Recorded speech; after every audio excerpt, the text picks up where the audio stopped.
जय हिंद दोस्तों, स्वागत है आपके अपने YouTube चैनल फिल्मी झटके पे। तो गाइस, ये मेरा फर्स्ट कैमरा प्रेसिंग वीडियो है इस चैनल पे, तो प्लीज़ सपोर्ट जरूर करिएगा। गलती वगैरह हो तो माफ़ करिएगा। तो अब बात करते हैं कि खेसारी की मूवी संघर्ष 2 आई है, जो कि 20 अक्टूबर को रिलीज हो गई सिनेमाघरों में।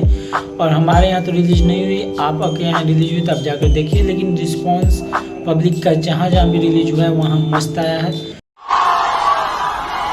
तो जाइए देखिए। और देख ही सकते हैं कि छपरा के ज्योति सिनेमाघर में खेसारी लाल भी गए हैं और वहाँ भी उनका रिएक्शन अच्छा खासा है और मूवी मस्त आई है। एक ही दिन 2 स्टार का मूवी आया है भोजपुरी में, एक हर हर गंगे और एक संघर्ष 2, जो कि पवन सिंह का हर हर गंगे है और संघर्ष 2 है खेसारी लाल यादव का। ठीक है, तो मैं रिव्यू इस समय दे रहा हूँ संघर्ष 2 के बारे में। तो मूवी बताई जा रही है कि अच्छी है। मेरे यहाँ रिलीज नहीं हुआ है तो मैं नहीं देख पाया हूँ, लेकिन आपके यहाँ अगर रिलीज हुआ है बिहार में तो आप जाइए देखिए, एंजॉय करिए।